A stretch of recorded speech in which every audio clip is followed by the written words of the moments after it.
Tao po! Tao po! Hoy pare, naligaw ka yata.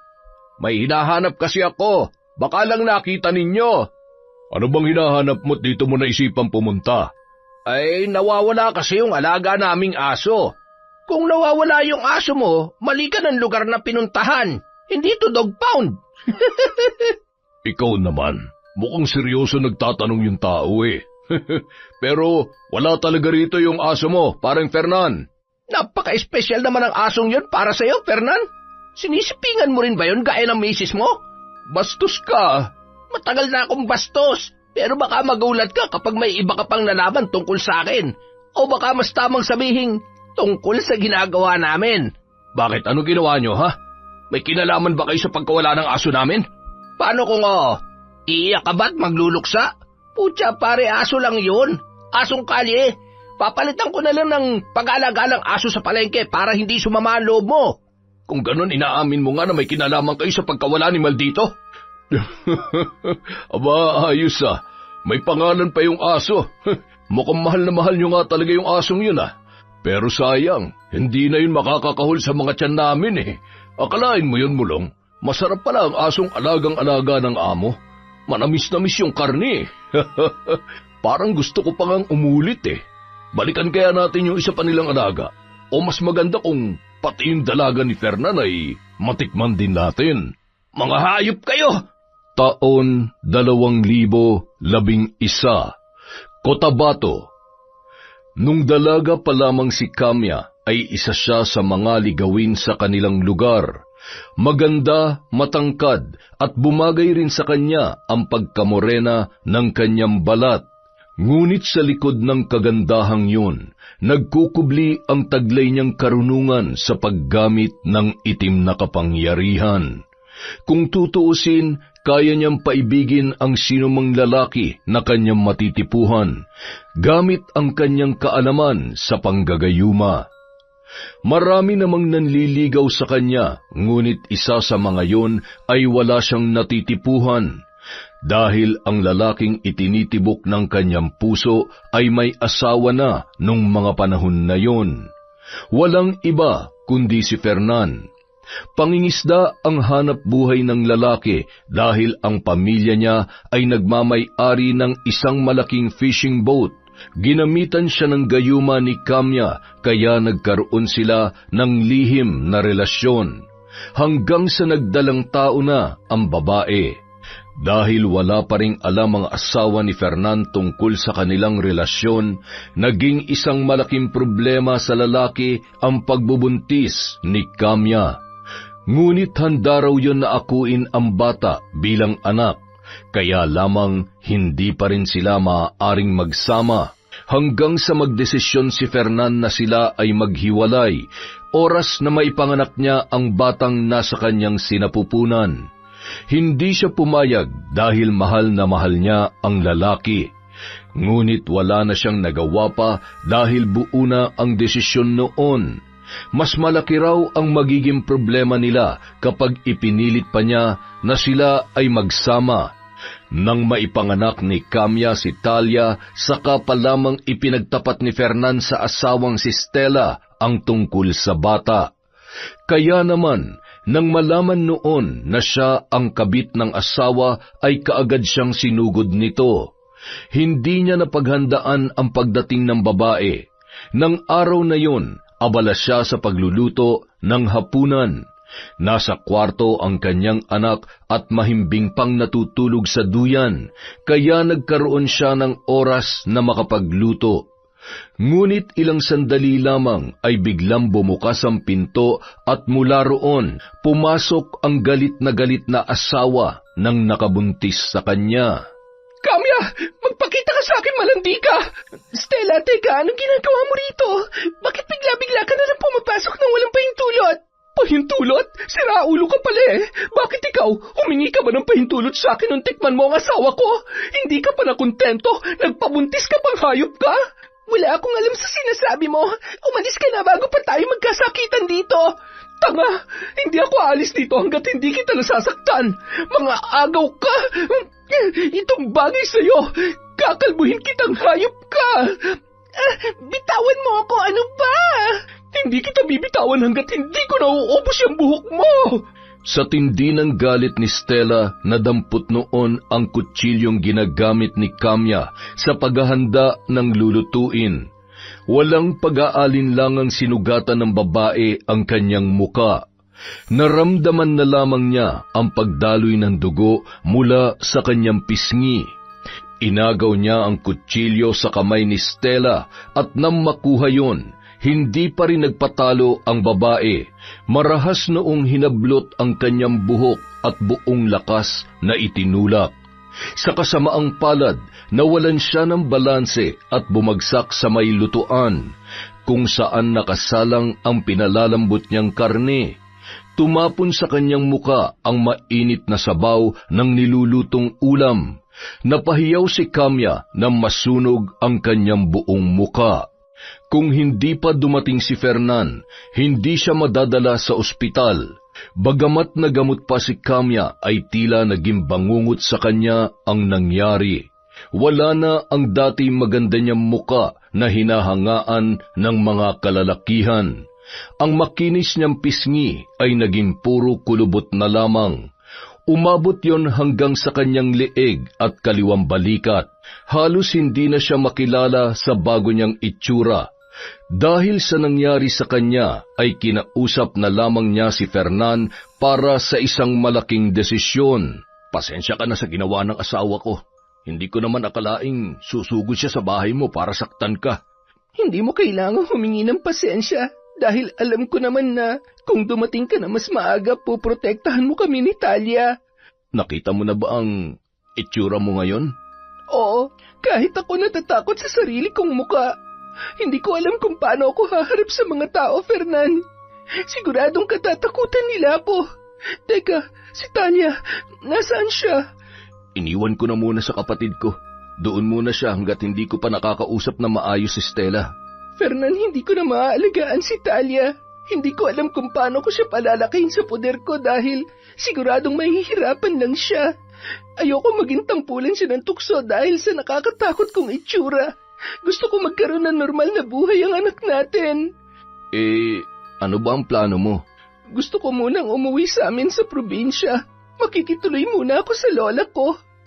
Pwede bang ikaw na muna ang bahala kay Talia? Alam kong mas mapapabuti siya kung nasa iyo siya, Fernan. Nakikiusap ako. Huwag mong pababayaan ang anak natin. Akong bahala sa kanya. Basta mag-iingat ka kung saan ka man pupunta. Pero sana dumating pa rin ang araw na magkita kayo ni Talia at magpakilala ka sa kanya bilang ina niya, ha? Pangako, babalik ako para sa kanya.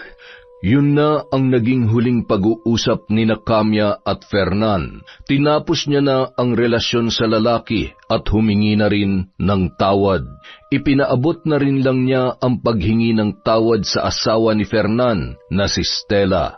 Matapos makabawi ng lakas, bumiyahe na siya patungong probinsya kung saan siya noon inalagaan ng kanyang lola na si Amira. Sa loob ng mahigit 1 dekada, ni minsan ay hindi man lamang nakausap o nalapitan ni Kamya ang anak na si Talia. Ngunit lingid sa kaalaman ng dalaga at ng dati niyang karelasyon ay nakabalik na siya roon matapos ang 15 taon. Pinapanood at sinusubaybayan na lamang niya ang anak mula sa malayo. Tuwing naglalakad ay lagi siyang gumagamit ng balabal na isinasaklob sa kanyang ulo at itinatakip rin sa kanyang muka para hindi siya makaagaw ng atensyon sa ibang tao. Iniiwasan niya rin na may makakilala sa kanya sa mga dati nang nakatira sa barangay na yon. Marami rin kasi ang nakakaalam na nasunog ang buo niyang muka kaya posibleng maalala siya ng mga tao na minsan ring naging malapit sa kanya. Gamit ang perang naipon at ibinigay ng yumaong lola, bumili siya ng bahay at lupa sa lugar na yon. Maliit lamang ang bahay, ngunit malawak naman ang mapagtataniman niya sa paligid. Malayo yon sa mga kabahayan sa barangay, kaya ligtas siya sa panghusga ng mga taong nakatira doon. Kaya lamang, Minsan ay may mga naggagawi rin sa parteng yun, ngunit tuwing may nakakakita sa kanya ay kaagad siyang tumatakbo papalayo na animoy nakakita ng nakakakilabot na nilalang. Nang umagang yun, nagplano siyang pumunta sa bayan para mamalengke ng kanyang mga kakailanganin. Gaya ng nakasanayan, gumamit siya ng itim na balabal na pangkubli sa kanyang ulo at buong muka. Tanging mga mata niya lamang ang nakalabas. Nakasuot din siya ng blusa na may mahabang manggas at paldang lampas sa tuhod ang haba. Pumara siya ng tricycle, ngunit pagsakay niya, may pasahero ng naunang sumakay doon. Nanlaki ang kanyang mga mata nang makilala kung sino yon. Pabayan ka rin ba, iha? Opo, Manang. Bakit po kayo natawa? Wala. Natuwa lang ako nang tawagin mo akong Manang. Pasensya ka na, iha. Ayos lang po. Saan po kayo banda nakatira dito sa barangay? Nako, malayo ang bahay ko. Malapit na sa may ilog. Ganoon po ba? Pero wala po ba kayong anak na pwedeng sumama sa inyo papuntang bayan? Sa edad niyo pong yan, dapat may kasakasama na kayo para hindi kayo mabubuhat ng mabigat. Naku, ayos lang naman ako, iha. Kayang-kaya ko pa magbuhat, tsaka konti lang din naman ang bibilhin ko sa palengke. Ikaw ba? Inutusan ka ba ng mama mo para mamalengke? Nakisuyo lang po sa akin si Tita Stella. Tita? Tita po ang tawag ko sa kanya kasi asawa po siya ng papa ko pero hindi po siyang nanay ko. Ganoon ba? Nasaan ang nanay mo? Wala na ba siya? Sabi po ni Papa, may nangyari daw po sa nanay ko kaya bigla po siyang nawala. Pero hindi naman daw po niya intensyon na iwan ako kay Papa. Kailangan niya lang daw pong gawin yon para hindi ako mapahamak. Basta, komplikado po ang sitwasyon nila kaya ganoon. Hindi ka ba galit sa nanay mo? Medyo nagtatampo po ako dahil hindi man lang niya po ako hinintay na lumaki para nakilala ko sana siya. Pero sa totoo lang po, hindi ko maintindihan kung bakit hindi ko kayang magalit sa kanya. Talaga?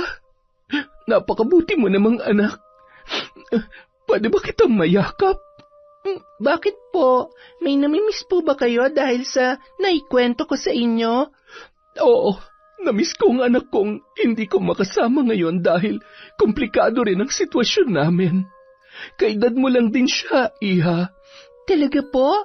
Kung ganon, kailangan ko rin po pala kayong mayakap. Iisipin ko na lang na kayo po ang nanay ko para medyo mabawasan naman po ang pangungulila ko sa kanya.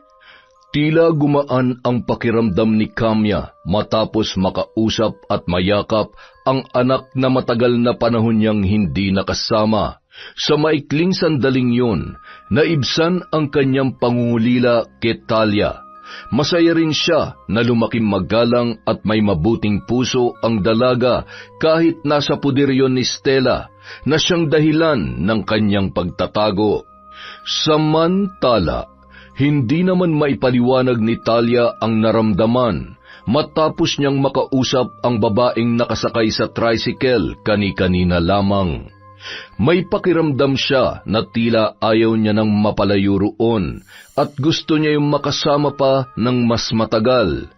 Masyadong magaan ang loob niya sa ginang kahit na yun pa lamang ang unang beses na sila ay nagkakilala. Matapos mamalengke, dumiretso na pauwi ang dalaga. Ngunit pagbaba niya ng tricycle ay nakasalubong niya ang lasenggo nilang kabarangay na si Mulong. 30 anyos na ang lalaki pero wala pa ring trabaho at umaasa lamang sa pagnanakaw. Marami na ang mga nagrereklamo tungkol sa kanya, ngunit dahil wala namang ebidensya, hindi pa rin yun makulong-kulong. Madalas din yun masangkot sa gulo. Napayuko si Talia at sinadyang dumistansya sa lalaki nang mapagtantong nakainom na naman yun. Ngunit mukhang napansin na siya ni Mulong, kaya humarang yon sa kanyang daraanan. Miss, huwag kang matakot. Hindi ako masamang tao. Gusto ko lang magpakilala. Pasensya na po pero nagmamadali po ako. Damot mo naman sa oras. Saglit lang naman eh. Sige na, miss. Usap lang tayo. Pasensya na po talaga pero kailangan ko na pong umuwi. Hinihintay na ako ng tatay ko. Akong bahala sa tatay mo. Basta pagbigyan mo lang ako. Huwag naman po kayong ganyan, oh. Nakakaabala na po kayo eh. Ang arte mo naman, saglit lang. Hoy, Mulong! Anak ko yan! Huwag mo siyang pilitin kung ayaw niya sumama sa'yo. Fernan, ikaw pala. Hindi ko alam na may anak ka palang dalaga. Baka pwedeng ipakilala mo ako sa kanya. Tigilan mong anak ko. Hindi ko yan pinapaligawan. Kaya kung ayaw mo ng gulo, layuan mo siya at wag na wag mo nang guguluhin pa. Aba, para masyado ka na yata mayabang ngayon ah. Pero sige, kung yan ang gusto mo, sa'yo na yung anak mo, iuwi mo na. Pero ito lang masasabi ko, Premper na, hindi lang ako nagkaka-interes sa kanya. Kaya kung ako sa'yo, iingatan ko ang ganyang kagandang anak. Natakot si Talia sa sinabing yun ni Mulong, kaya agad siyang sumama sa kanyang ama papauwi. Mabuti na lamang, nakauwi na yon mula sa pinuntahan kaya naabutan siya sa daan. Kung nagkataon, hindi niya alam kung paano tatakasan si Mulong. Kung ano kasi ang magustuhan ng lalaki ay hindi nun titigilan hanggat hindi niya nakukuha. Mag-iingat ka sa lalaking yon. Hanggat kaya mo siyang iwasan, gawin mo anak. Hindi sa lahat ng pagkakataon ay mababantayan kita. Palagi lang po siyang pakalat-kalat sa kalye, kaya parang napaka-imposible po na maiwasan ko siya. Ganito na lang, kapag malayo ka pa lang at nakita mo na siya, huminto ka muna sa maraming tao o kahit saan basta may ibang tao. Wag na wag mong hahayaan na mag-cruise ulit ang landas nyo ng kayong dalawa lamang. Wala talaga akong tiwala dun sa basagulerong yun eh. Opo, gagawin ko po lahat ng bilin ninyo. Promise po yan. Akin na yung dala mo. Ako na magbibitbit. Ay, siya nga pala pa. May kukwento nga po pala ako sa inyo. May babae po kasi akong nakasakay kanina. May takip po ng balabal ang ulo niya kaya hindi ko gaanong nakita ang mukha niya pero nagkakwentuhan po kami. Nakakatuwa nga po kasi ang gaan-gaan po ng loob ko sa kanya. Talaga? Naitanong mo man lang ba kung anong pangalan niya? Hindi nga po pero taga rito lang din po siya sa barangay natin. Malayo raw ang bahay niya kasi dun pa raw po siya sa may papuntang ilog nakatira. Ganun ba? Sayang naman at hindi mo man lamang nalaman ang pangalan niya. Pero kung taga rito lang siya, malaki ang posibilidad na magkita pa ulit kayong dalawa. Ngunit mula nung araw na yon, hindi na muli pang nagkita sina Kamya at Talia. Bagamat nangungulila para sa kanyang anak, batid niyang hindi makakabuti ang pagiging malapit nila sa isa't isa. Nang hapong yon, abala si Kamya sa pagwawalis ng mga tuyong dahon sa kanilang bakuran. Sa pagkakataong yon, hindi na siya nagtakip pa ng muka dahil wala namang ibang tao roon. Ilang sandali pa, nagulat na lamang si Kamya nang tumama ang isang may kalakihang bato sa kanyang braso. Nabitawan niya ang hawak na walis at napangiwi nang maramdaman ang pagkirot ng tinamaan ng bato. Nang mag-angat siya ng tingin, saka lamang niya napansin ang isang lalaki na sa tansya niya ay nasa 20 anyos pa lamang. Hawak nun sa kabilang kamay ang isa pang bato na handa na namang ipukul sa kanya. Hoy, bakit ka namamato, ha? Nakakasakit ka na. Wala akong pakialam kahit masaktan ka. Mukha ka namang aswang eh. Aswang! Aswang! Umalis ka na kung ayaw mong pagpirapirasuhin ko yung katawan mo. Sinasabi ko na nga ba aswang ka talaga. Humanda ka, babalikan kita rito. Hindi dapat binubuhay ang mga salot na kagaya mo. Nang makaalis ang lalaki, napangisi na lamang si Kamya. Itinigil niya ang pagwawalis at ginamot ang kanyang sugat. Gustuhin man niyang turuan ng leksyon ang dayong gumawa noon, ay mas pinili na lamang niya na magpasensya. Ngunit makalipas lamang ang ilang araw, hindi inaasahan ng babae na babalik pa ang dayong yon. Pinasok ng lalaki ang bahay niya at tinangay ang nakatabi niyang pera, pati ang ilan sa kanyang mga alahas. Sinubukan niyang labanan ang lalaki, ngunit sadyang mas malakas yon kesa sa kanya. Nakatakas at iniwan siya na sugatan at nanghihina dahil sa pambubugbog ng naturang lalaki. Kinuha mo na ang lahat pero hindi ka pa rin nakontento. Hindi ko na to palalampasin. Nang tumira si Kamya sa kanyang lola, bago yun pumanaw, mayroon yung iniwan at itinuro sa kanya. Bukod sa pagpapaanak, ay tinuruan din siya sa paggamit ng itim na kapangyarihan. Walang ibang nakakaalam ng tungkol doon kundi silang dalawa lamang.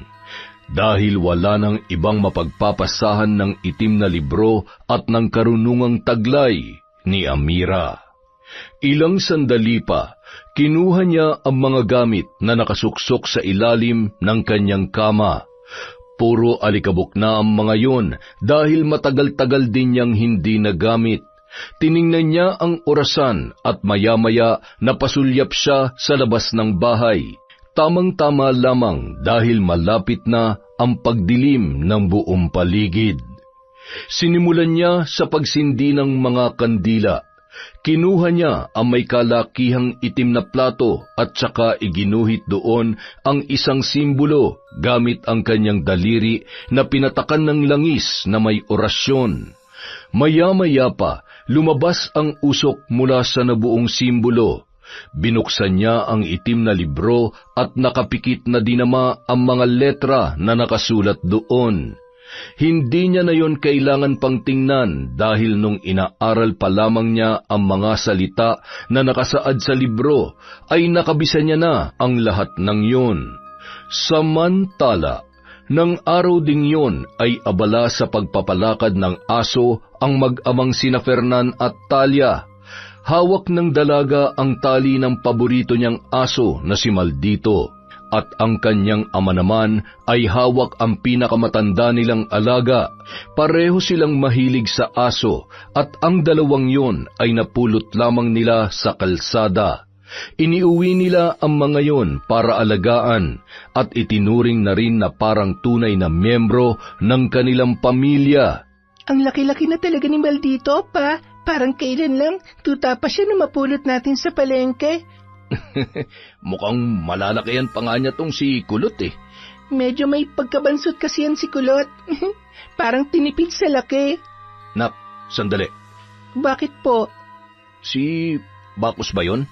Ah, siya nga po, pa. Mukhang lasing na naman. Pagyawang-gewang na naman maglakad eh. Parang hindi lang basta lasing eh. Mukhang masama yata ang pakiramdam, anak. Nako, hayaan nyo na siya, pa. Baka kapag pinagmalasakitan nyo yan, imbis na magpasalamat, saktan pa kayo. Alam nyo naman kapag kabarkada ni Mulong. Ha? Naku, natumba na nga. Teka anak, hawakan mo muna tong si Kulot. Umuwi na kayo. Pupuntahan ko lang yan si Bacchus. Hindi na napigilan ni Talia ang ama nang lapitan noon si Bacchus na nakabulagta sa mabatong kalsada. Gustuhin man niyang makiusisa sa nangyayari sa lalaki ay hindi maaari dahil kailangan niya nang iuwi ang kanilang mga alaga. Hinintay na lamang niyang makauwi si Fernan. Dinala raw noon si Bacchus sa barangay hall para matulungang madala sa ospital. Hindi na raw sumama ang kanyang ama dahil may mga kakilala naman ang lalaki na nagtatrabaho sa barangay hall. Nakarating naman sa magkapatid na Mulong at Mio ang nangyari sa malapit nilang kaibigan na si Bacchus. Nang malamang nasa ospital yon ay kaagad nilang pinuntahan. Ngunit nang abutan nila ang kaibigan doon ay hindi na yon makausap. Puno ng bukol ang katawan ni Bacchus. Namumutla rin yon at nanunuyo ang balat na medyo nagkakaamoy na ng mga sandaling yon. Bakit kaya nagkaganyan si Bacchus? Masigla naman siya nung huling kita natin sa kanya. Baka may dinaramdam na talaga siya, kaya hindi nakasama sa atin kahapon. Pero nung isang araw lang, magkakasama naman tayo, di ba? Bakit ganyan na kaagad ang itsura niya? Buhay pa siya pero para na siya naagnas na bangkay. Sigurado may gumanaw sa kanya, kaya siya nagkakaganyan.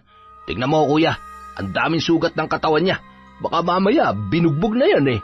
Hindi eh. Tingnan mo ang bukol niya. Parang dyan nanggagaling yung mga sugat.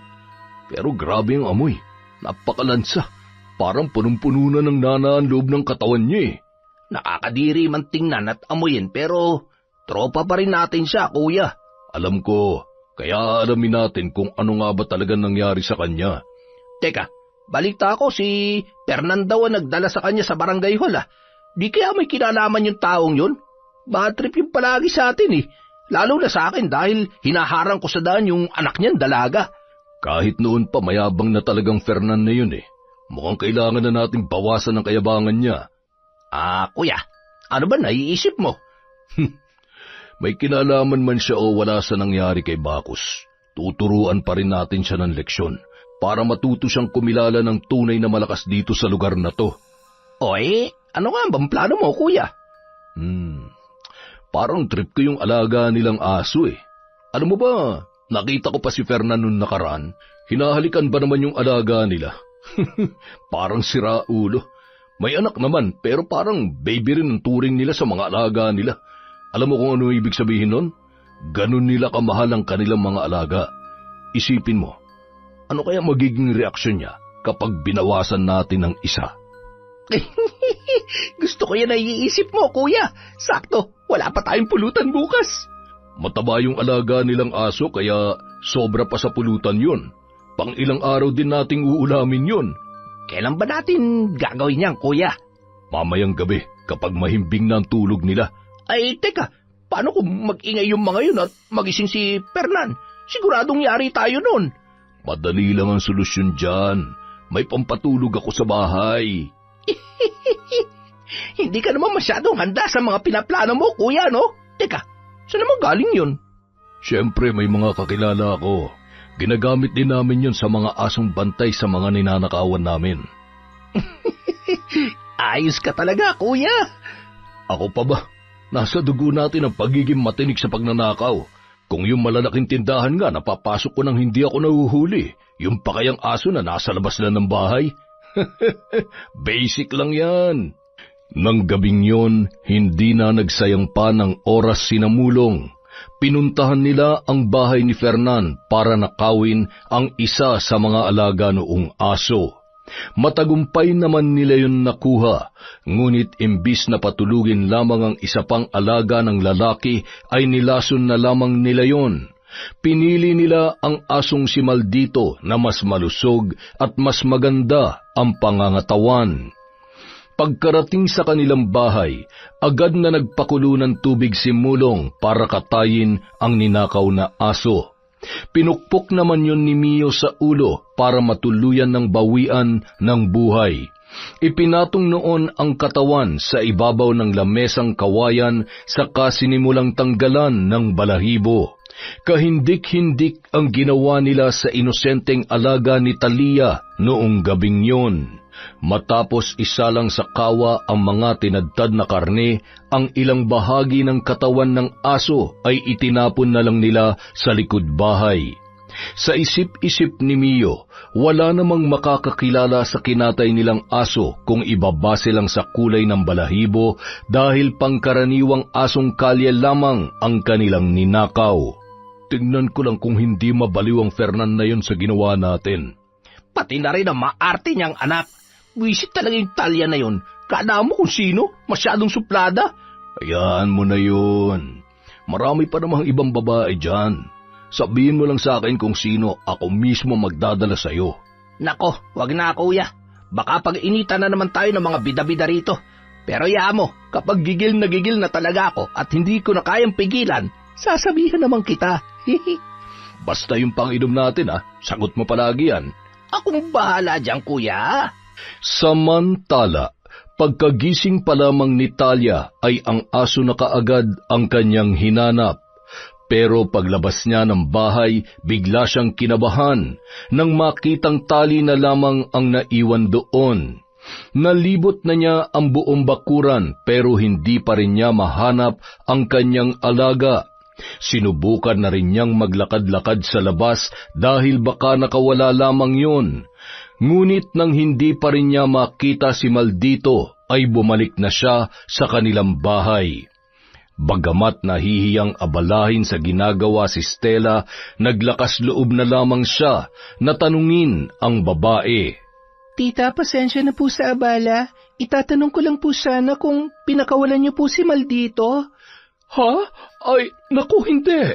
Maraming asong pag-alagala at hindi natin alam kung may sakit ang mga yon. Kaya hindi ko pinakakawalan si Maldito. Wala po kasi siya sa pinagtatalian ko sa kanya eh. Tingnan mo na lang muna dyan sa labas. Baka nakawala. Si Kulot naman po nananamlay. Para pong may sakit. Ay, ako na bahala kay Kulot. Hanapin mo na muna si Maldito at baka makalayo pa yon. Delikado pa naman dito. Baka matsyempohan pa ng mga lasenggo at gawing pulutan. Kapag nawala talaga si Maldito, iisa lang ang pwedeng kumuha sa kanya. Si Mulong.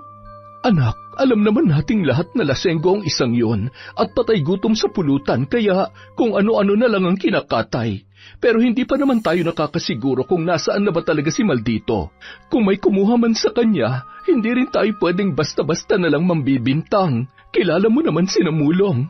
Kapag nalaman nila na pinagbintangan mo sila, baka sugurin tayo rito at saktan. Sige po, tita. Maglalakad-lakad na lang po muna ako para maghanap. Kapag dumating po si Papa, pakisabi na lang po na hinahanap ko si Maldito. O siya, sige, mag-iingat ka. Umiwas ka sa mga tambay, ha? Opo, tita. Nang unang araw na dinala ni Fernan si Talia sa bahay para ipaalam kay Stella na anak yon ng kanyang asawa sa kabit na si Kamya, ay halos hindi niya matingnan ang bata. Ngunit sa paglipas ng mga araw ay naakit siya sa maamo at inosenteng muka ni Talia, at nang sinubukan niyang kalungin ang bata, doon na nawala ang kanyang galit. Naisip niya na wala namang kasalanan ang batang yun, kaya kahit hindi niya kadugo ay itinuring pa rin niyang parang tunay na anak. Patas ang turing niya sa mga anak niya kay Fernan at kay Talia. Wala siyang pinapaboran dahil ayaw niyang magkaroon ng samaan ng loob ang magkakapatid. Mayroong parte sa kanya na nagsisisi sa ginawa niya kay Kamya. Sana ay kinumpronta niya na lamang ang babae at hindi na sinaktan. Hindi sana mangyayari ang malalang tinamunoon na siyang dahilan, kaya iniwan na lamang kay Fernan ang kanyang anak. Walang inilihim sa kanya ang asawa. Sinabi ng lalaki ang lahat ng mga ibinili ni Kamya at kung ano ang napag-usapan ng dalawa, kaya kahit papaano ay nakaramdam din siya ng awa sa babaeng yon. At nang magdalaga si Talia ay mas lalo niya yung natutunang mahalin, kahit may ibang taong nagsasabi na masyado siyang martir dahil kinupkup pa niya ang anak ng kabit ng kanyang asawa. Hindi na lamang niya pinapansin ang mga yon dahil mas mahalaga sa kanya na buo ang kanyang pamilya. Itinigil ni Stella ang ginagawa para puntahan ang isa pa nilang alaga. Paglabas niya ng bahay, naabutan niya ang asong hinang-hinana at nakahiga na lamang sa sahig na ginawa nila para higaan noon. Anong nangyari dyan kay Kulot? May sakit ba siya? Parang may sakit nga. Kanina pa raw to nananamlay, sabi ni Talia. Teka, nasaan si Talia? Inilakad ba niya si Maldito? Yun na nga ang problema. Lumabas siya para hanapin ang asong yon dahil nakawala sa pagkakatali. Paglabas niya kanina, hindi niya na nakita. Mabuti pa sundan mo yung anak mo at baka kung saan mapunta yon. Pinagbibintangan pa naman niya si Mulong. Ano? Ay, ang batang yun talaga, oo. Mapapahamak lang siya sa mga lasenggong yon. O siya, susundan ko na muna si Talia. Pauuwiin ko agad pag nakita ko. Tapos ako na lamang ang maghahanap kay Maldito. Mabuti pa nga, kapag hindi pa naging maayos to si Kulot maya-maya, dalhin na natin sa veterinaryo. Oy, sige, susundan ko na muna si Talia. Kapag nauna siyang umuwi, huwag mo nang paalisin ang bahay, ha? Oo, sasabihin ko sa kanya. Habang naglalakad, nakasalubong ni Fernan si Talia na bigong mahanap ang kanyang alaga. Pinauwi na lamang niya ang anak para siya na ang magpatuloy sa paghahanap. Ngunit dahil malawak pa rin ang lugar nila para maghanap sa nawawalang aso, ay nagtanong-tanong na lamang siya sa mga kalapit na bahay. Maya-maya pa, biglang pumasok sa isip niya ang sinabi ni Stella na pinagdududahan ni Talia si Mulong. Halos araw-araw nag-iinuman ang magkapatid at marami na ang nagrereklamo sa dalawa dahil sa pagnanakaw ng mga alagang hayop, mapamanok, pato o kahit aso ay hindi pinapalampas para gawing pulutan. Ngunit dahil wala namang nakakakita sa aktong pagkatay sa mga nawawalang alaga, ay nakakalusot pa rin sina Mulong. Ngunit sa pagkakataong yun, iba ang kutob ni Fernan. Hindi naman basta-bastang alaga lamang ang nawala sa kanila dahil masyadong mahalaga yun para sa mga anak niya, lalong-lalo na kay Talia. Ilang sandali pa, natagpuan na lamang ni Fernan ang sarili sa tapat ng bakuran ni Namulong.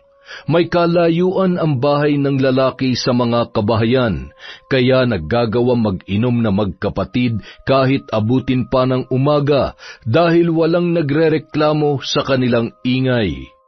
Tao po! Tao po! Hoy pare, naligaw ka yata. May hinahanap kasi ako, baka lang nakita ninyo. Ano bang hinahanap mo't dito mo naisipang pumunta? Ay, nawawala kasi yung alaga naming aso. Kung nawawala yung aso mo, mali ka ng lugar na pinuntahan. Hindi to dog pound. Ikaw naman, mukhang seryoso nagtatanong yung tao eh. Pero wala talaga rito yung aso mo, parang Fernan. Napaka-espesyal naman ang asong yun para sa'yo, Fernan. Sinisipingan mo rin ba yun gaya ng misis mo? Bastos ka. Matagal na akong bastos, pero baka magulat ka kapag may iba ka pang nalaman tungkol sa akin. O baka mas tamang sabihin, tungkol sa ginagawa namin. Bakit? Ano ginawa nyo, ha? May kinalaman ba kayo sa pagkawala ng aso namin? Paano kung iiyak ka ba't magluluksa? Putya pare, aso lang yun. Asong kalye. Papalitan ko na lang ng pag-aalaga ng aso sa palengke para hindi sumama ang loob mo. Kung ganun, inaamin mo nga na may kinalaman kayo sa pagkawala ni Maldito? Aba, ayos ah. May pangalan pa yung aso. Mukhang mahal na mahal nyo nga talaga yung asong yun ah. Pero sayang, hindi na yun makakakahol sa mga tiyan namin eh. Akalain mo yun, Mulong. Masarap pala ang asong alagang-alaga ng amo. Manamis-namis yung karne. Parang gusto ko pa ngang umulit eh. Balikan kaya natin yung isa pa nilang alaga. O mas maganda kung pati yung dalaga ni Fernan ay matikman din natin. Mga hayop kayo! Sa galit ni Fernan, hindi niya na napigilan pa ang sarili at sinugod na ang magkapatid. Nagpambuno sila roon, ngunit dahil pinagtulungan ni Mio at Mulong si Fernan, wala siyang naging kalaban-laban sa mga yon. Bumulagta na lamang siya sa lupa na puno ng pasa ang muka.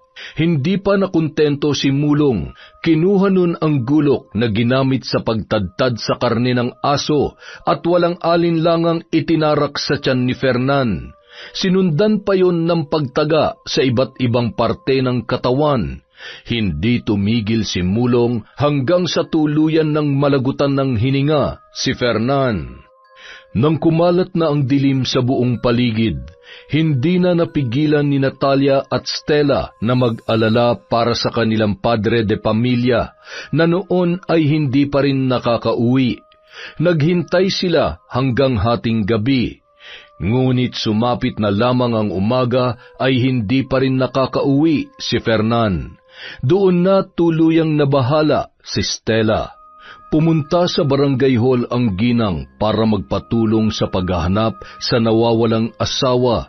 Ngunit lumipas na ang ilang araw ay wala pa ring nangyayari. Kung saan-saan na sila naghanap pero hindi pa rin nila makita si Fernan.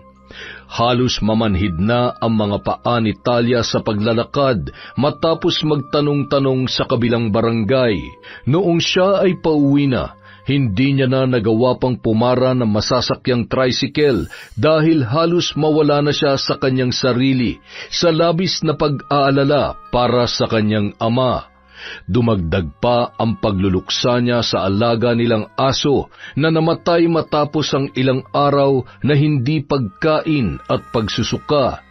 Hinala nila ay nilason yon ng araw na nakawin ang aso niyang si Maldito.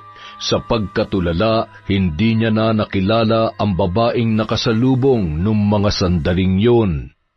Naku, pasensya na po kayo. Hindi po kasi ako nakatingin sa dinaraanan ko.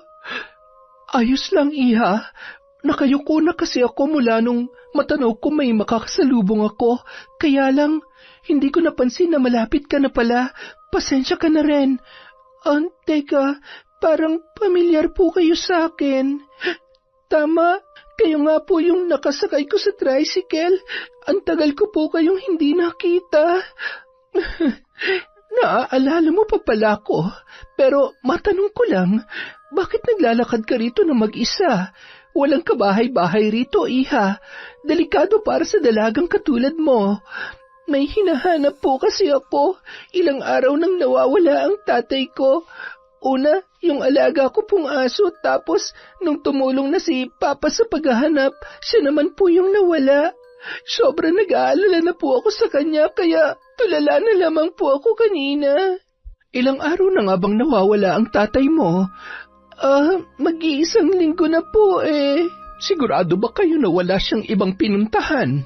Opo, saka uuwi naman siya pagkatapos niya maghanap. Nakasalubong ko nga lang po siya habang naghahanap ako eh. Nung pinauwi niya ako, siya na lang daw mag-isa maghahanap. Sana pala sinamahan ko na lamang siya. Miss na miss ko na po si Papa. Ay, teka. Mukhang pagod ka na sa kakalakad. Namumula na rin ang mga paa mo. Mabuti pa'y sumama ka na muna sa bahay ko. Malapit lamang yun dito. Gagamutin ko yung mga paa mo, tsaka mas mabuting kumain ka na muna. Hindi maunawaan ni Talia kung bakit naramdaman na naman niya ang kakaibang gaan ng kalooban sa babaeng yun. Bagamat di pa niya lubusang kilala, ay sumama na siya sa ginang na may kalayuan din sa may kalsada ang bahay. Kayo lang po bang mag-isa nakatira dito sa bahay ninyo? Oo. Kung kasama niyo lang po sana yung anak niyo, hindi na po kayo mag-iisa dito. Pasensya ka na, pero pwede bang wag na lang muna natin pag-usapan ang tungkol sa kanya?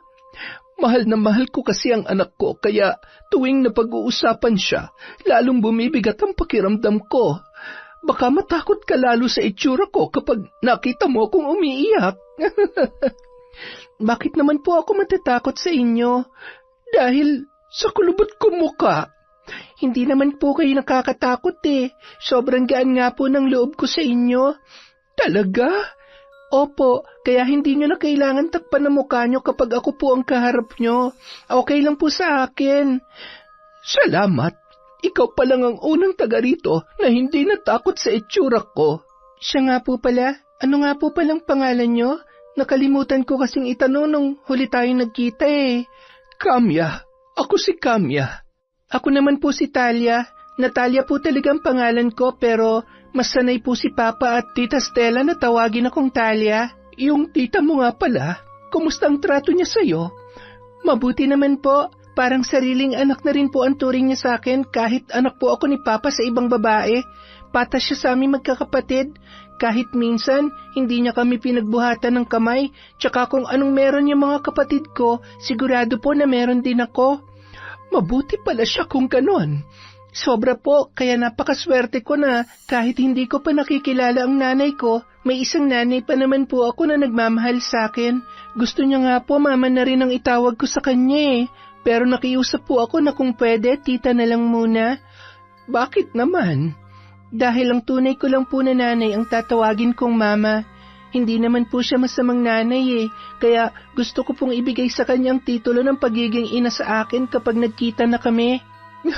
Napakabuti mo talagang bata ka. Maganda ang pagpapalaki sa'yo ng papa at ng tita mo.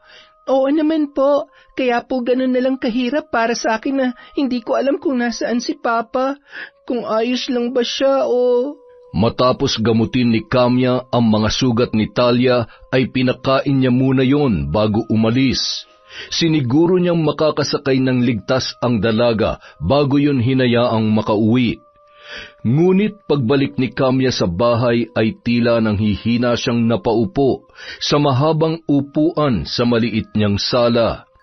Hindi niya mapigilang mag-alala para kay Fernan at awang-awa naman siya para sa anak na si Talia na nangungulila na sa nawawalang ama.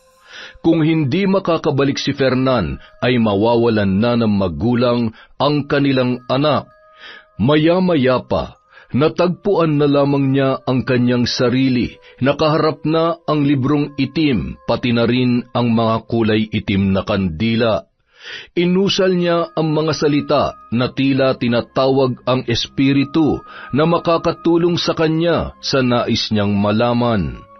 Makalipas ang ilang sandali, bumigat ang kanyang paghinga at halos magdilim na ang paningin matapos makita ang kaluluwa ni Fernan. Wala na siya. Wala na si Fernan. Hindi pwede. Masasaktan ang anak ko. Hindi siya pwedeng mawala ng ama. Bakit? Bakit si Fernan pa? Sana ako na lamang ang nawala. Dahil sa nangyari, halos buong gabing umiiyak si Kamya. Hindi niya alam kung paano yun ipapaalam kay Talia, lalo na't hindi siya basta-basta makakalapit habang nasa poder yun ni Stella. Pagka-uwi ni Talia sa bahay, kaagad niyang ikinuwento kay Stella ang muli nilang pagkikita ng babaeng nakasakay niya sa tricycle. Natuwa naman yun dahil ginamot pa ang sugat niya at pinakain bago pinauwi. Sobrang bait niya po talaga, tita. Hindi ko nga po alam kung bakit gano'n na lang kagaan ang loob ko sa kanya eh. Sus, nakahanap ka lang ng bago mong kaibigan eh. Pero teka, naitanong mo man lang ba ang pangalan niya? Opo tita, Kamya raw po ang pangalan niya. Ano? Pakiulit mo nga anak. Kamya po. Ay, teka, sabi mo nung nakaraan, palagi siyang may balabal na nakatakip sa ulo at sa mukha niya. Bakit siya naggaganoon, anak? Pinakita niya ba yung mukha niya sa'yo? Opo, kaya po pala tinatago niya yung mukha niya dahil halos buong mukha niya ay nasunog. Naaksidente raw po siya sa trabaho kaya po nagkaganoon hanggang balikat nga po eh. Kawawa nga po siya eh. Hindi na nakapagsalita pa si Stella nang mapagtanto kung sino ang babaeng laman ng mga kwento ng kanyang anak-anakan. Pasimple niyang tinanong kay Talia kung saan nakatira si Kamya. Sinabi naman yon kaagad ng dalaga at inaya pa siyang pumunta roon kapag nahanap na nila si Fernan. Anak, dito ka muna ha? Bantayan mo mga kapatid mo at huwag na huwag kayong lalabas ng bahay. May importante lamang akong gagawin. Babalik din ako kaagad mamaya. Opo tita, mag-iingat po kayo. Pumara ng tricycle si Stella at nagpahatid sa tinitirhan ni Kamya. Nagahalo ang galit at kaba sa kanyang dibdib. Wala na sana siyang pakialam sa babaeng yun, ngunit dahil sa pagkawala ni Fernan ay nabuhay na naman ang kanyang pagdududa. Malakas ang kutob niya na magkasama na naman ang dalawa, kaya hindi pa bumabalik sa kanya ang kanyang asawa. Nagawa na yun noon ng lalaki, kaya hindi malabo na maulit pa yon dahil batid niya kung gaano ka-espesyal si Kamya para sa kanyang asawa. Pagbaba niya ng tricycle, malayo-layo pa ang kanyang nilakad bago narating ang nag-iisang bahay sa parting yon ng sityo. Nagsisisigaw siya sa labas ng bakuran para palabasin ang babae. Ilang sandali lamang ang lumipas, lumabas si Kamya na nakabalot ng itim na balabal. Bakas ang matinding pagkagulat sa mukha noon nang siya ay makilala. Stella, paano mo nalaman na nandito ako? Nagtatanong ka pa, sinabi ng anak mo. Walang hiya ka talagang babae ka. Hindi ka pa ba nadala sa nangyari sa'yo noon? Stella, hindi ako nandito para manggulo. Gusto ko lang makita ang anak ko. Hindi naman naging sadya ang pagkikita namin. Hindi niya ba nasabi sa'yo? Wala akong pakialam kung gusto mo siya makita o makasama. Iba ang pinupunto ko rito. Ano bang ibig mong sabihin? Nawawala si Fernan at ngayong alam ko nang nakabalik ka na rito sa Malingaw, sigurado nakikipagkita na naman sa'yo ang asawa ko. Nasaan siya, ha? Ilabas mo siya! Stella, nagkakamali ka. Hindi pa alam ni Fernan na nakabalik na ako rito. Si Talia pa lamang ang nakikita ko at hindi ako bumalik para guluhin ulit ang pamilya mo. Matagal ko nang tinanggap na hindi para sa akin si Fernan, kaya mali ang iniisip mo. Alam kong nawawala ang asawa mo dahil sinabi yun sa akin ni Talia nung makapag-usap kami. Pero maniwala ka man o hindi, wala akong kinalaman sa pagkawala niya. Papasukin mo ako. Gusto ko makasiguro. Baka mamaya tinatago mo lang siya dyan sa loob ng bahay mo. Ikaw ang bahala. Bukas ang pinto. Wala akong itinatago, Stella. Matapos halughugin ni Stella ang bahay ni Kamya, bagsak ang balikat na lumabas doon ang babae. Pasensya ka na kung pinagdudahan kita. Alalang-alala na kasi ako sa asawa ko at parang mababaliw na ako ngayong wala pa rin akong alam kung ano na ba nangyari sa kanya. Stella, wala akong kinalaman sa pagkawala niya, pero may kailangan kang malaman. Alam ko rin na hindi ka basta-bastang maniniwala, pero hindi ako matatahimik hanggat hindi ko ito nasasabi sa'yo. Okay, Talia? Ano yun? Nung umalis ako rito, napunta ako kay Lola Amira. Kami lang ang nakakaalam ng sikreto niya. Isa siyang mambabarang. Kaya niyang makipagkasundo sa demonyo kapalit ng gusto niyang mangyari sa mga taong kinamumuhian niya. Pero may kakayahan din siyang makakita ng kaluluwa ng mga taong pumanaw na. Nang mawala siya, sa akin niya ipinasa ang kakayahang yon. Ano naman ang kinalaman ng lola mo sa dapat naming malaman? Sandali lamang. Makinig ka muna dahil gusto kong maunawaan mo kung paano ako nagkaroon ng ganoong kakayahan. Kagabi, alalang-alala rin ako para kay Fernan dahil ayoko mawala ng ama ang anak ko. Siya na lang ang meron si Talia dahil hindi ko pa magawa makalapit sa kanya. Kinutuban ako nang sabihin sa akin ng anak ko na matagal-tagal nang nawawala ang tatay niya at gusto ko malaman kung buhay pa ba si Fernan o hindi. Sinubukan kong tawagin ang kanyang kaluluwa. Kung buhay pa siya, wala akong dapat na makita. Pero Stella, nakita ko si Fernan. Nakita ko ang kanyang kaluluwa. Hindi. Hindi totoo yung sinasabi mo. Bakit naman ako maniniwala sa'yo? Hindi kita pinipilit na maniwala, Stella. Pero kailangan mong malaman ang aking nakita. Hindi ako naniniwala sa'yo. Hanggat hindi ko nakikita ang katawan ni Fernan, para sa akin, buhay pa ang asawa ko. Umuwing luhaan si Kamya, ngunit nagpasya siyang itago yon sa kanyang mga anak, lalong-lalo na kay Talia. Hindi niya binanggit sa dalaga ang naging pagkikita at pag-uusap nila ni Kamya, gayon din ang sinabi ng babae sa kanya. Wala siyang balak na sukuan ang paghahanap sa asawa niya, kaya pinili na lamang niya na hindi maniwala. Samantala, nagpatuloy pa rin sa paghahanap si Talia ng mga sumunod na araw. Tulad ni Stella, wala siyang balak sukuan ang paghahanap sa kanyang ama. Nag-post na rin siya sa social media sa pagbabaka sakali na mapapabilis yun, ngunit wala pa ring nangyari. Hanggang sa tadhana na mismo ang gumawa ng paraan para malaman niya kung nasaan ang kanyang pinakamamahal na ama. 5:00 ng hapon, pauwi na si Talia matapos gawin ang inutos sa kanya ni Stella. Paliko na sana siya nang biglang makarinig ng tawanan. Napakunot ang kanyang noo dahil pamilyar sa kanya ang boses na yun. Dali-dali siyang nagtago sa likod ng may kalakihang puno nang lumakas ang tawanan.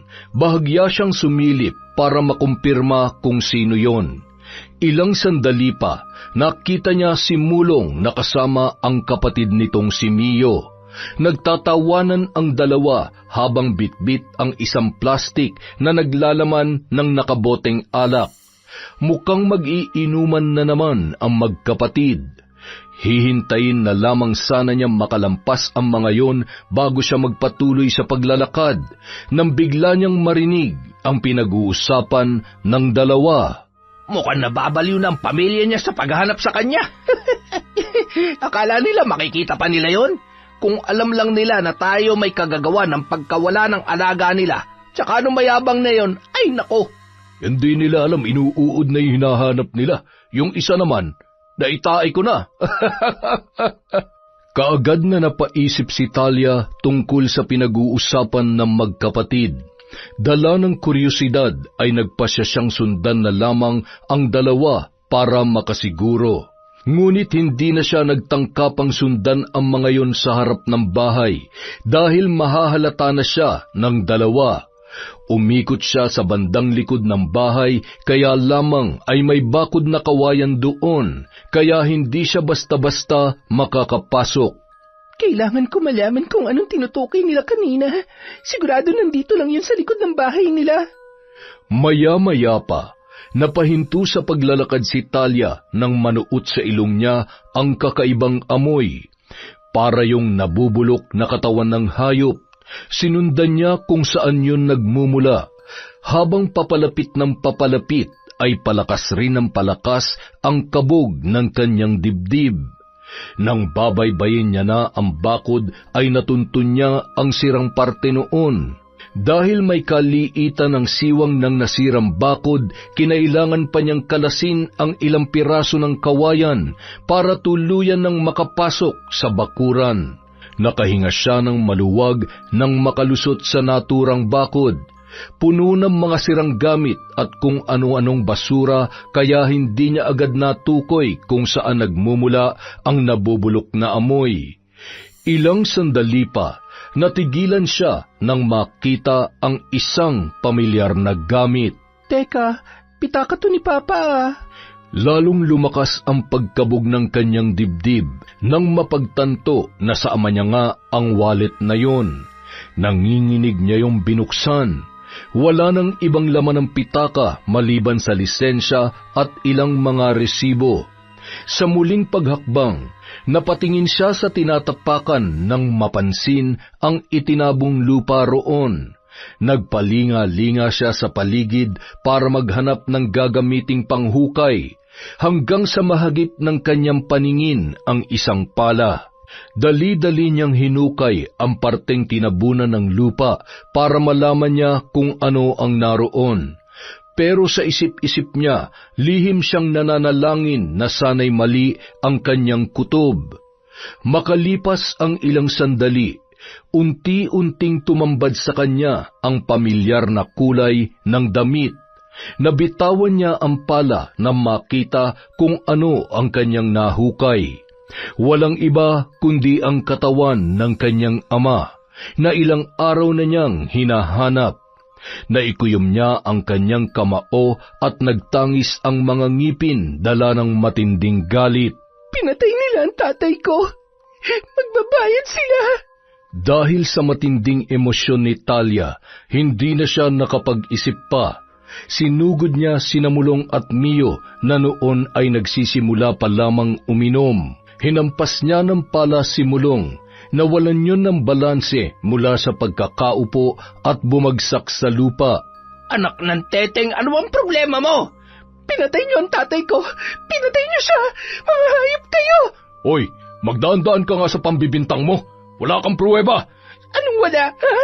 Nakita ng dalawang mata ko ang katawan ni Papa na ibinaon niyo lang sa likod bahay. Kuya, akala ko ba nalinis mo? Ano to? Nalintikan na. Ipapakulong ko kayo. Sisiguruhin ko mabubulok kayo sa bilangguan. Mga demonyo! Dahil sa sinabing yon ni Talia, naalarma ang magkapatid. Nang makita nilang paalis na ang dalaga, ay mabilis yung hinablot ni Mio sa braso. Saan ka pupunta, ha? Akala mo ba makakaalis ka pa dito? Walang makukulong sa amin, tanga! Isiksik mo yan sa kokote mo! Kuya, wag mo naman masyadong sindakin. Sayang ang ganda niya, no? Oo nga, no? Ito na palang pagkakataong hinihintay mo, tol. Palay na mismo lumapit sa manok. Bitiwan mo ako! Ano pa? Ngayon pa? Miss, alam mo naman ang ginawa mo, hindi ba? Pumasok ka ng walang pahintulot. Kung akong tatay mo, didisiplinahin kita. Kaso wala na siya eh. Inuuod na. Sana pala nagtanim ako kahit kamatis lang. Sigurado ako natataba yun. Hayop ka! Mga demonyo kayo! Shhh! Huwag ka nang magalit, my loves. Huwag ka mag-alala. Hindi mo ako tatay. Pero didisiplinahin kita sa paraan na alam ko at gusto ko. Napasigaw at pumalag si Talia mula sa pagkakahawak ni Mio, ngunit wala na siyang nagawa nang busalan na noon ang kanyang bibig. Ibinagsak siya ng lalaki sa kama. Nagtawanan ang magkapatid nang maluha siya sa takot. Sa pagkakataong yun, pinagsisihan niya na nagpadala siya sa kanyang emosyon. Nang hubaran siya ni Mulong, tuluyan na siyang nawalan ng pag-asa. Wala na siyang kawala sa magkapatid. Sa tindi ng takot na nararamdaman, nawalan ng ulirat si Talia habang pinagsasamantalahan ng magkapatid na sina Mio at Mulong. Matapos makaraos, saka lamang sila bumalik sa kanilang bisyo. Dahil sa pagdiriwang, nawala na sa isip ng dalawa ang dalagang iniwan nila sa silid na wala pa ring malay ng mga sandaling yun. Makalipas ang ilang oras, nagising na si Talia. Nagnilid ang mga luha niya nang mapagtanto na hindi pa nagginip ang pangyayaring yun. Dama niya ang pananakit ng kanyang katawan dahil sa ginawa ng magkapatid. Bagamat nanghihina ay pinilit niyang tumayo para kunin ang mga damit na punit-punit na dahil sa karahasan ng dalawang lalaki na bumaboy sa kanya. Bawat galaw ay napapangiwi siya dahil sa sakit na nararamdaman. Mabuti na lamang, lasing na ang mga yon, kaya nakahanap siya ng pagkakataon para tumakas sa kanilang lugar. Ngunit nang akmang lulusot na siya sa dinaanang siwang sa bakod, nahablot ni Mio ang kanyang buhok. "Saan ka pupunta, ha? Hindi pa kami tapos sa'yo." Pakawalan mo ako! Hayop ka! Buong lakas na sinipa ng dalaga ang lasing na lalaki. Nang mabitawan noon ang kanyang braso, ay dali-dali na siyang lumusot sa bakod. Kahit paika-ika, sinikap niyang makatakbo para makalayo doon. Saka pa lamang siya nabuhayan nang makarating sa mga kabahayan. Pagpasok niya sa kanilang bakuran, doon lamang siya nakahinga ng maluwag. Napaluhod siya habang humahagulhol. Naghalo na ang pawis at luha habang nakasubsob ang muka sa lupa. Dali-dali namang lumabas ng bahay si Stella nang marinig ang kanyang pag-iyak. "Diyos ko, Talia, ano nangyari sa'yo? Bakit ganyan ang itsura mo? Punit-punit ang damit mo at may mga sugat ka pa. Na paano ka bang bata ka?" Tita, sina Mulong at Mio po. "Sila bang gumawa nito sa'yo? Ano nangyari, anak?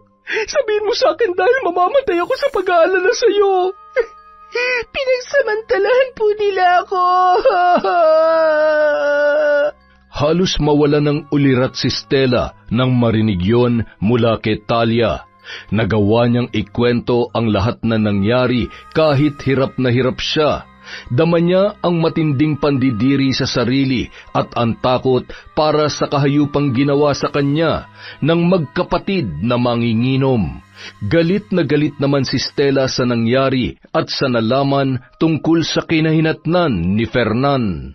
Nang gabi ring yun, nagtungo sila sa barangay hall para i-report ang nangyari at pagkuway sinamahan sila sa istasyon ng mga pulis para sa pagdakip kina Mulong at Mio sa panggagahasa kay Talia at sa pagpatay kay Fernan.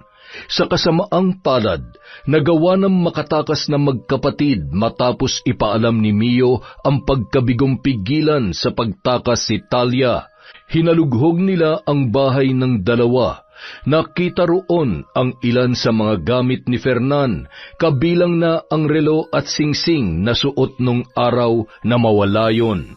Nahanap na rin ang katawan ng lalaki sa likod mismo ng bahay kung saan yon huling nakita ni Talia. Nagluksa ang buong pamilya sa pagkawala ni Fernan. Naging abala sila sa ilang araw na burol hanggang sa pagpapalibing sa labi ng lalaki. Matapos yun, pinauwi na muna ni Stella ang kapatid na nasa ibang probinsya para magkaroon sila ng kasama sa bahay.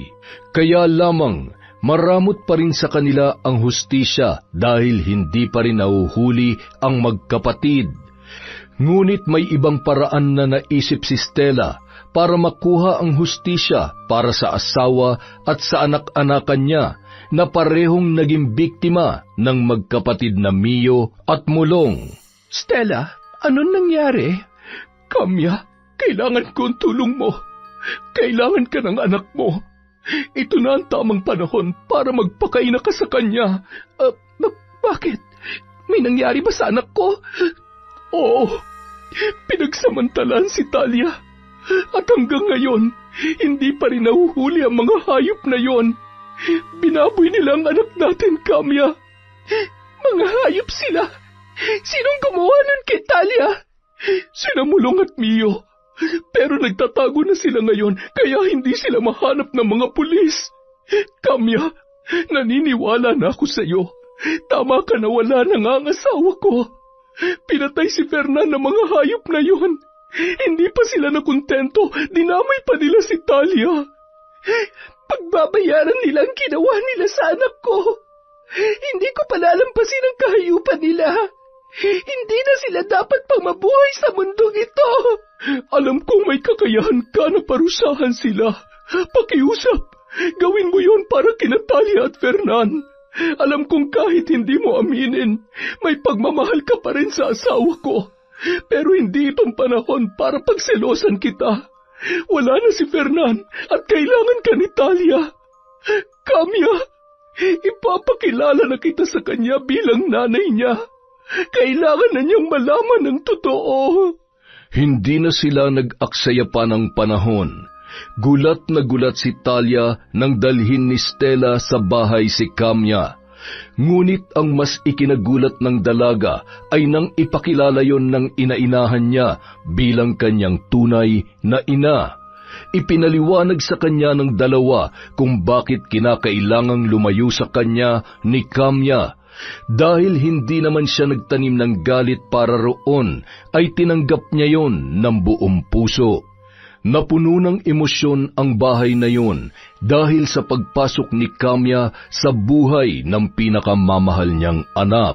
Pasensya ka na talaga, anak, kung ngayon lamang ako nagpakilala sa iyo. Pero ilang taon na akong nandito. Ilang taon na kitang sinusubaybayan. Nandun ako ng graduation mo, pati recognition. Kaya lang, hindi naman kita pwedeng lapitan dahil baka pagtawanan ka ng mga kaklase mo. Hindi ka nila pagtatawanan, Ma. Kung nakilala lang sana kita na mas maaga, ipagmamalaki kita sa kanila. Kapag nangyari yon, hindi ka na nila magagawang pagtawanan. Salamat, anak, dahil hindi ka nagtanim ng galit sa akin, kahit na napakalaki ng pagkukulang ko sa'yo. Huwag mo na pong isipin yon, Ma. Ang mahalaga, nandito ka na at nakilala na kita bilang mama ko. Siya nga po pala, kukunin niyo na po ba ako kay Tita Stella? Hindi, anak. Alam kong masaya ka at mas maayos ang buhay mo kapag nasa poder ka niya.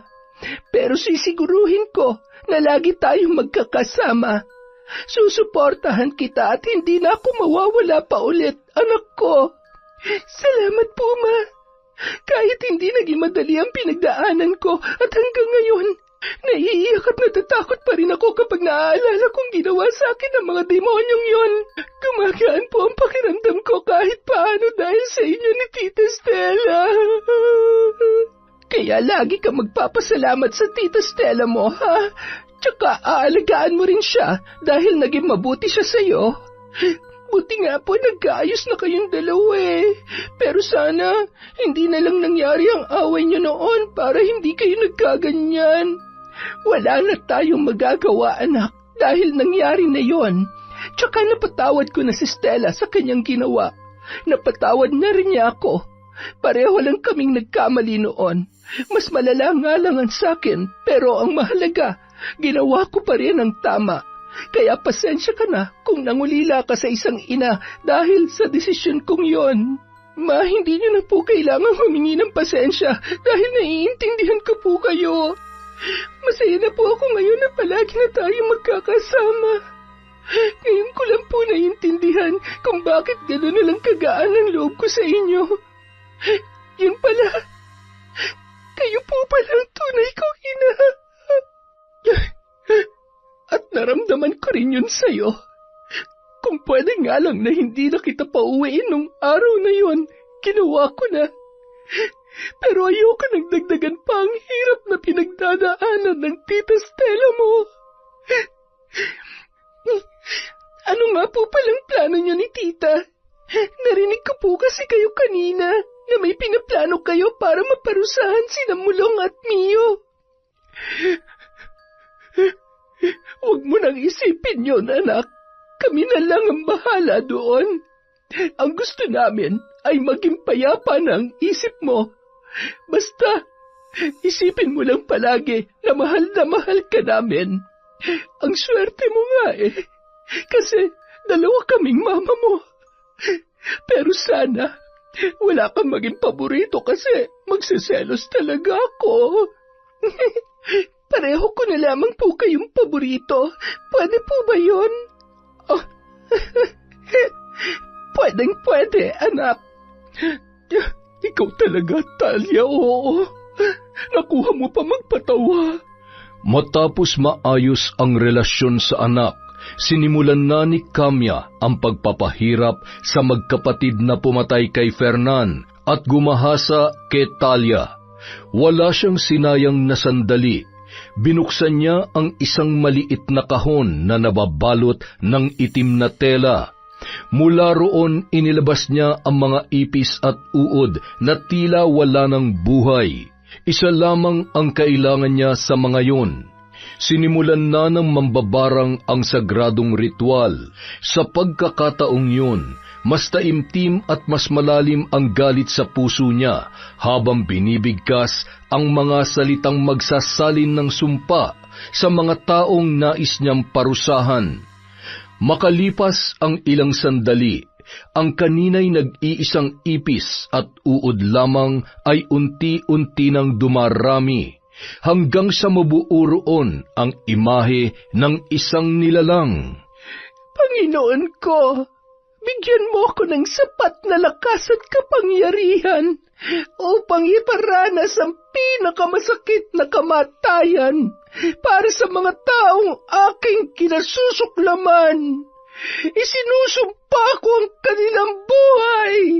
Nang mga panahong yun, dumayo na sa kabilang bayan sina Mulong at Mio, kung saan nakatira ang isa sa kanilang mga kaibigan. Imbis na matakot at mag-alala na baka may makakita sa kanila, malaya silang nagpagala-gala sa bagong lugar na kanilang pineperwisyo. Mula nang dumating sila roon ay sunod-sunod na ang mga kaso ng nakawan. Ilang beses na rin silang nasangkot sa mga away, ngunit dahil kamag-anak ng opisyal ng barangay ang kanilang kaibigan, palagi silang pinagbibigyan. Nang hapong yun, nakapwesto na naman ang magkapatid sa harap ng isang tindahan. Nasa harapan nila ang ilang bote ng alak na inutang pa nila roon, pati na rin ang chichiriyang pulutan. Hindi ka pa ba nagsasawa sa lasa ng chichiriyang to? Nakakaumay na Kailan ba tayo makakapagsisigulit? Siyempre, kapag nakapagnakaw ka na ng pupulutanin natin, kuya. May alam ako, pero ikaw na ang bahalang dumiskarte. Sus, baka mamaya aso na naman yan, ha? Alam mo naman ang inabot natin nung huling beses tayong namulutan ng karning aso. Ikaw napakahina talaga ng loob mo. Hindi na mauulit yon, basta gagalingan mo lang. Para saan pa yung talent mo sa pagnanakaw, kuya? Yan, diyan ka magaling sa pang-uto. Pero sige, hahanap ako. Mga iyo, pasensya na sa abala. Gusto ko lang sanang ibigay itong sobra sa niluto kong ulam. Mas masarap itong pulutan kesa dyan sa mga chichirya ninyo. Akalain mo nga naman, grasya na mismo lumalapit. Uy, Manang, salamat sa ulitin. Mukhang masarap yan Abay, masarap talaga. Napangisi na lamang noon si Kamya matapos matagumpay na maibigay ang hinanda niyang putahe. Walang kaalam-alam ang lasinggerong magkapatid na yun na ang huling inom nila ng alak at yun na rin ang huling beses na makakatikim sila ng masarap na pulutan. Pagpatak ng 10:00 ng gabi, Sinabihan na sinamulong ng may-ari ng tindahan na kailangan na nilang magsara. Pinapauwi na ang dalawa, ngunit hindi pa rin natinag ang mga yon. Ilang sandali pa, bigla na lamang naisuka ni Mio ang tinunggang alak. Si Mulong naman ay namimilipit na habang sapo ang kanyang tiyan. Sunod-sunod ang naging pagduwal ng magkapatid. Dahil sa sama ng pakiramdam ay napilitan na silang umalis sa harap ng tindahan. Pinilit nila maglakad kahit pagewang-gewang sa kalsada hanggang sa pareho na silang nabuwal. Suka pa rin ng suka ang dalawa nung mga oras na yon. Nang sulyapan ni Mio ang kasama ay tila biglang nawala ang kanyang kalasingan. Ha? Mulong, may lumalabas sa bibig mo. Napasigaw ang magkapatid nang gumapang sa buong katawan nila ang mga uod at ipis na mula sa bibig ni Mulong. Pinagkakagat ng mga ipis ang kanilang buong katawan. Walang pinalampas ang mga yon. Ang mga uod walang kahirap-hirap na pumasok sa kanilang ilong, tainga maging sa kanilang mga mata. Unti-unting dumilim ang paningin ng magkapatid at halos gumapang na lamang sa kanilang dinaraanan. Dahil masyadong madilim sa parting yon ng lugar at nasakto pang huminto sila sa may palikong daan, hindi sila napansin ng driver ng dump truck. Blind spot ang parting yon. Huli na para magpreno ang driver na nagmamaneho ng truck na puno ng mga tipak-tipak na bato na hinakot mula sa gumuhong parte ng bundok na naroroon. Dahil sa aksidenteng nangyari, nagkalasug-lasug ang katawan ni Mulong at Mio matapos masagasaan ng dump truck. Halos wala na silang pagkakakilanlan nang matagpuan ng mga taga-barangay na nilapitan ng driver para humingi ng tulong. Ngunit nakaagaw pansin din sa mga tao ang uod at mga ipis na nagkukumpulan sa katawan ng magkapatid. Kumalat ang usap-usapan na patay na ang dalawa bago pa man masagasaan ng truck. Bagamat karumal-dumal ang sinapit, hindi kinaawaan ng mga taga roon si Mulong dahil sa perwisyong ginagawa nila sa mga residente. Ang sabi pa ng iba, karma daw yon para sa naturang magkapatid. May balita na tungkol kina Mulong at Mio. Wala na sila at karumal-dumal na naging pagkamatay nilang dalawa. Nararapat lamang yun sa kanila. Kung tutuusin, kulang pa ang kamatayan nila para pagbayaran ng ginawa nila kina Fernan at Talia. Maswerte sila dahil kamatayan lamang ang pinakahuli nilang kinahantungan na kaya kong ibigay. Pero kung kakayanin ko pang dalhin ang mga kaluluwa nila sa impyerno, hindi ako magdadalawang isip na gawin yon.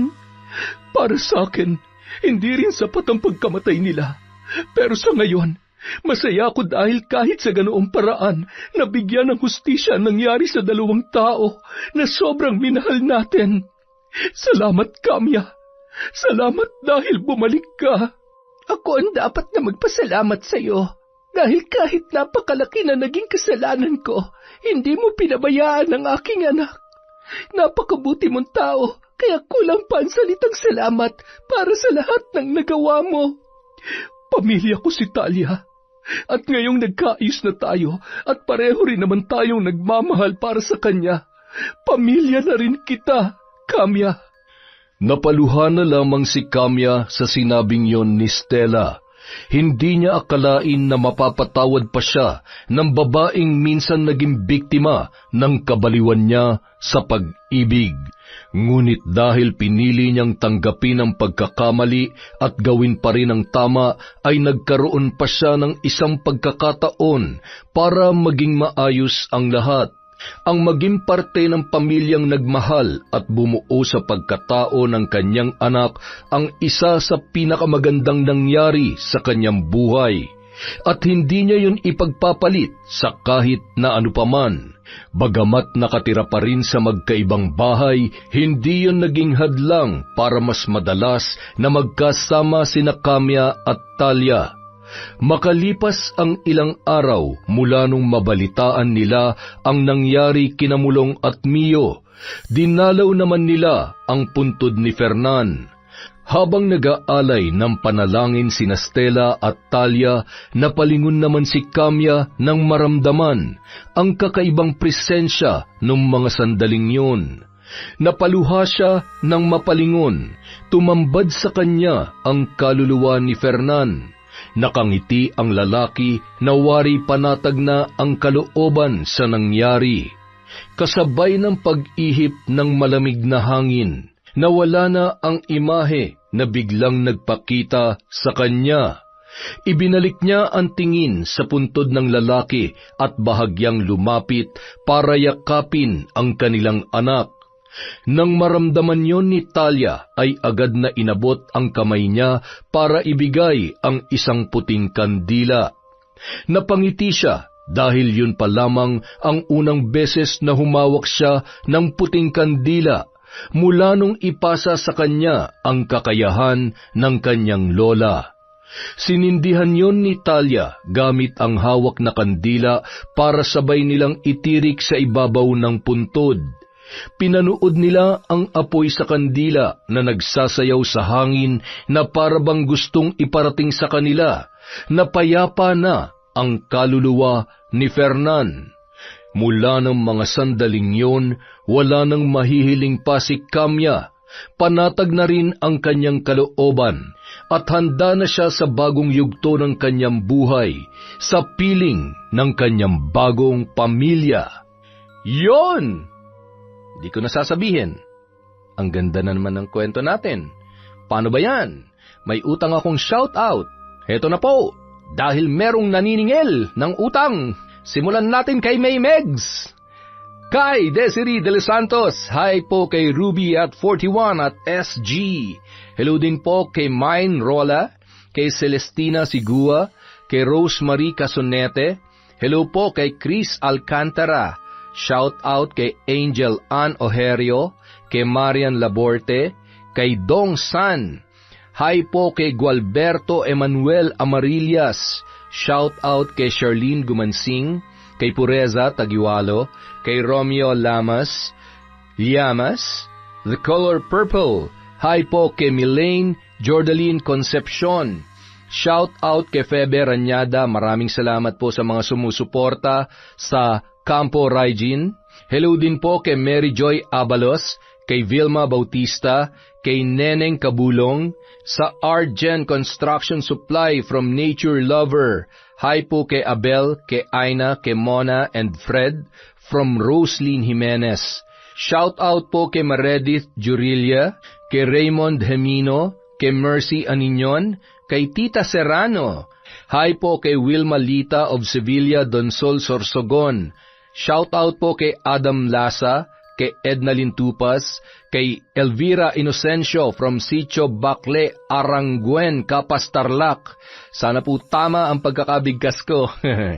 Hi po kay Regan Machico, Cabalfin family of Mabalacat, Pampanga from Lea Cabalfin. Hi po kay Jasmine Vicente, kay Lea Cruz, sa Imperia Ledesma Grefaldia family from Maria Grace Grefaldia. Hi din po kay Honey Austria, kay Queenie Rose, kay Makita Kahashi, kay Chrisjel Mamado, kay Kat Burglar Cutie, kay Mayumi Cañete, kay Jeneline Jacobe, Michelle de la Cruz. Hi po kay Gina De Luna, kay John Chris, kay Apeng at Yula from Mami Sandy. Hi po kay Juveline Camacho, uuwi na sa December 6. Ingat po kayo sa flight nyo, ma'am. Hi din po kay Ray, kay Jenny May, kay Billy Ray Buendia from Lucy Buendia. Hi din po kay May Espiritu. Hi kay Monica Nieves, Sydney Crosswind, Glovina Perales. Shout out kay Valerie Joy Nadal at kay Finky Rusi 14. Para po sa mga hindi natin na shout out, babawi po tayo sa susunod. Maraming salamat po sa walang sawang pagsuporta kay Kwentong Enteng.